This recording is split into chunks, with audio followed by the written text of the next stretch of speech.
आज का हमारा टॉपिक है limit of multi variable functions.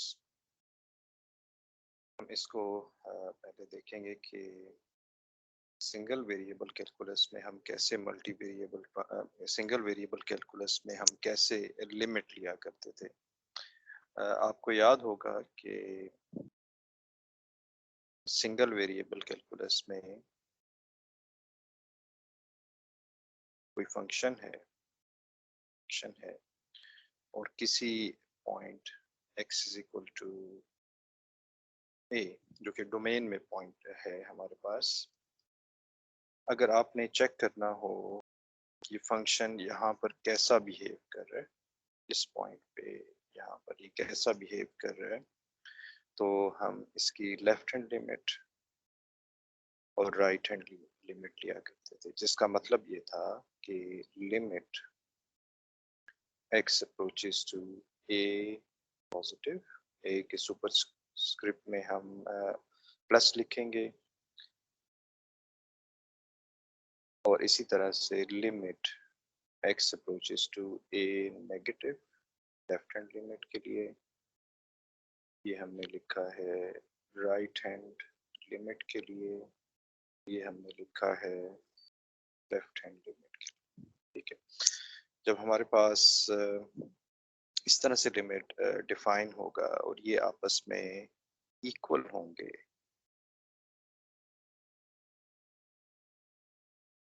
तब हम कहते हैं कि लिमिट एग्जिस्ट करती है।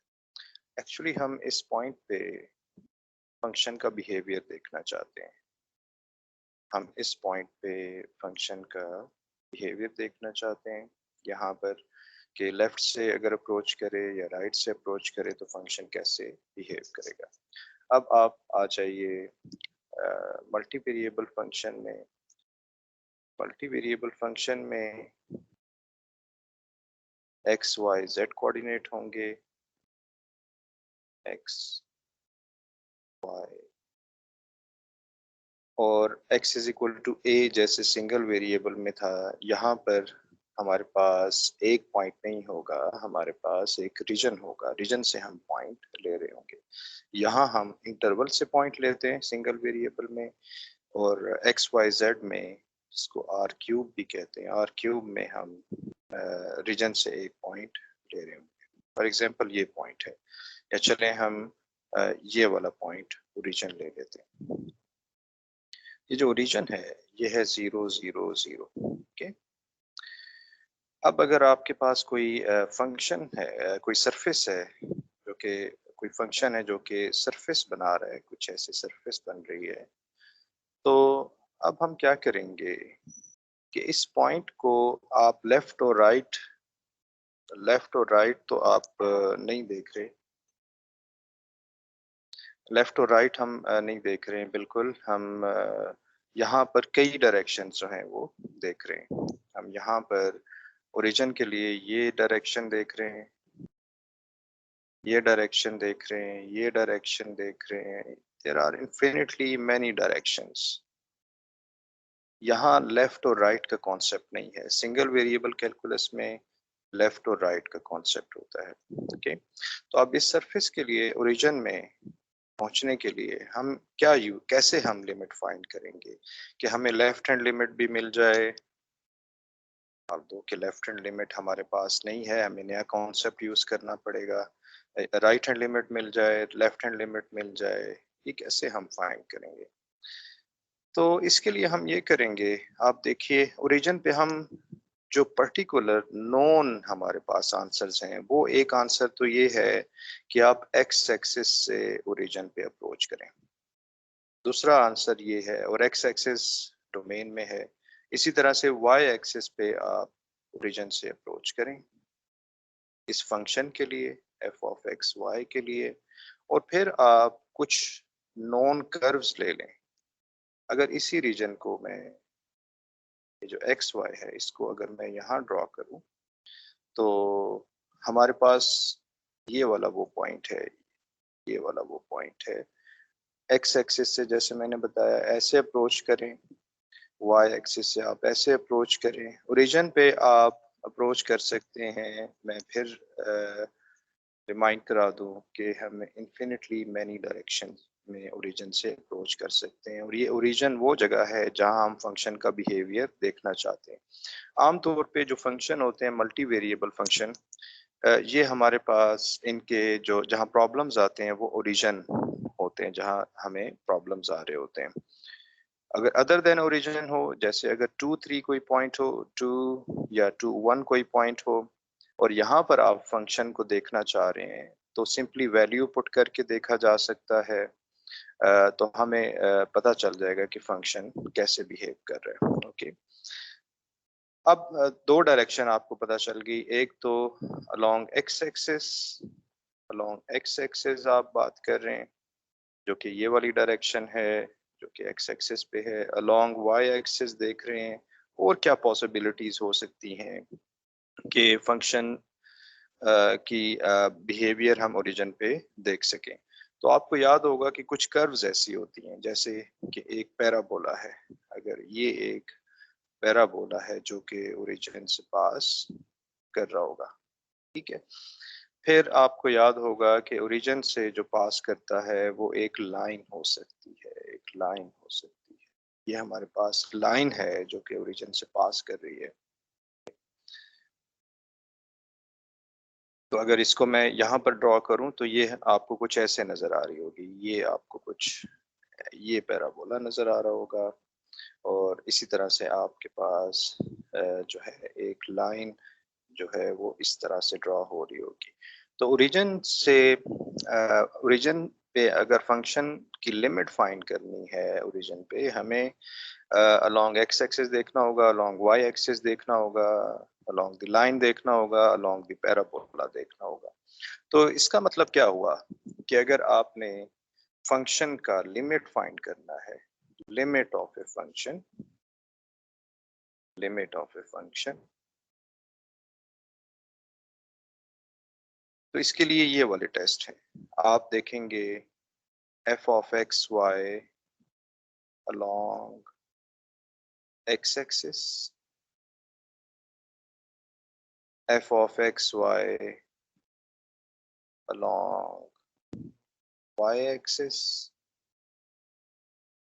f of x y along y is equal to। अब ये एक लाइन हमने देखी थी जो कि ओरिजिन से पास कर रही है। तो इस लाइन का अगर हम ये वाली लाइन लेना चाहें, जो कि रेड लाइन आपको नजर आ रही होगी, अगर ये लाइन हम लेना चाहें तो इसको भी अकोमोडेट करना हो, तो हम बजाय ये कि y is equal to x लिखें, हम y is equal to m x यहाँ पर लिख सकते हैं। और number 4, f of x y को आपने देखना होगा लिमिट के लिए along y is equal to. अब जैसे एक पैराबोला ये है, दूसरा पैराबोला ये हो सकता है, एक पैराबोला ये हो सकता है, ये सब ओरिजिन से पास करते हैं। या ये हमारे पास पैराबोला है, तो 4 पैराबोलास हो सकते हैं। इन सब को एक ही मरतबा अकोमोडेट करने के लिए हम के एक्स स्क्वायर ले रहे होंगे। ये 4 टेस्ट्स हैं जो आम तौर पे अप्लाई किए जाते हैं। ये भी याद रखना है आपने जब क्वेश्चन सॉल्व करेंगे, सिर्फ एक टेस्ट अप्लाई करने से जो आंसर आए उसको आपने नहीं मानना है। अगर ये टेस्ट पास है तो फिर आपने इस टेस्ट पे जाना होगा, ये भी पास हो जाए तो फिर आपने इस टेस्ट पे जाना होगा, ये भी पास हो जाए तो आपने इस टेस्ट पे जाना होगा। अगर ये भी पास हो जाए तो तब आपके पास जो है तमाम पॉसिबिलिटीज आप देख लेंगे कि लिमिट एग्जिस्ट कर रही होगी। ठीक, बाज़ औक़ात ऐसा होता है, जिसको अभी आप थ्योरी देख रहे हैं, कि बाज़ औक़ात ऐसा होता है कि अलोंग एक्स एक्सिस एग्जिस्ट करता है लिमिट, अलोंग वाई एक्सिस भी एग्जिस्ट करता है, लेकिन यहाँ नहीं एग्जिस्ट करता। तो इसका मतलब है कि लिमिट एक्स वाई जब ओरिजिन पे हम चेक कर रहे हैं तो वो एग्जिस्ट नहीं करेगी।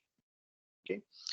तो ये थोड़ा सा मुख्तलिफ है मल्टी वेरिएबल फंक्शन में। जब हमने लिमिट फाइंड करने हैं सिंगल वेरिएबल में, तो हम सिंपली कहते हैं left hand limit, right hand limit. यहाँ पर मल्टी वेरिएबल में कॉन्सेप्ट चेंज हो जाता है, लेफ्ट हैंड और राइट हैंड का कोई कॉन्सेप्ट नहीं होता। इस पॉइंट से आप लेफ्ट हैंड या राइट हैंड की बात नहीं करते हैं, आप सिंपली बात करते हैं कि along x axis, along y axis, along y is equal to mx, along y is equal to kx square। ये भी याद रखिए कि ये भी जरूरी नहीं है कि आप ये दो टेस्ट आप स्टार्ट यहाँ से करें, आप यहाँ से भी स्टार्ट कर, किसी भी टेस्ट से स्टार्ट कर सकते हैं, आप यहाँ से स्टार्ट कर सकते हैं। अगर तो लिमिट एग्जिस्ट नहीं करेगी तो यहीं पे आपको आंसर मिल जाएगा। वो जब हम एक्सरसाइज करेंगे या क्वेश्चन करेंगे, एग्जाम्पल करेंगे तो आपको वो क्लियर हो जाएगा। तो अगर आप यहाँ से स्टार्ट करें और लिमिट एग्जिस्ट नहीं करेगी या कोई डेफिनेट नंबर आ रहा होगा, फिर ये टेस्ट अप्लाई करना होगा, तब आपको सही आंसर मिल रहे होंगे। आमतौर पे क्योंकि ये बड़ा हमारे पास इसमें ज़्यादा चीज़ें हमने डिफाइन करनी है लिमिट के लिए, आमतौर पे ये दो टेस्ट अप्लाई किए जाते हैं और ये टेस्ट जो है आमतौर पे अप्लाई नहीं किए जाते, यानी कि चारों टेस्ट आपने नहीं अप्लाई करने, आप यहाँ से और यहाँ से अप्लाई करते हैं। बाज़ औक़ात हमें यहाँ आंसर मिल रहा होता है, जब आप ये टेस्ट अप्लाई करते हैं आपको पता चल रहा होता है लिमिट एग्जिस्ट नहीं करती, आप क्वेश्चन वहीं ख़त्म कर देते हैं। अलोंग वाई एक्सिस चेक करते हैं, हमें लिमिट जो है इस लिमिट से मुख्तलिफ मिल रही होती है फर्स्ट लिमिट से, तो हम वहीं पे टेस्ट खत्म कर देते हैं। फिर कुछ लोग यहाँ से स्टार्ट करते हैं।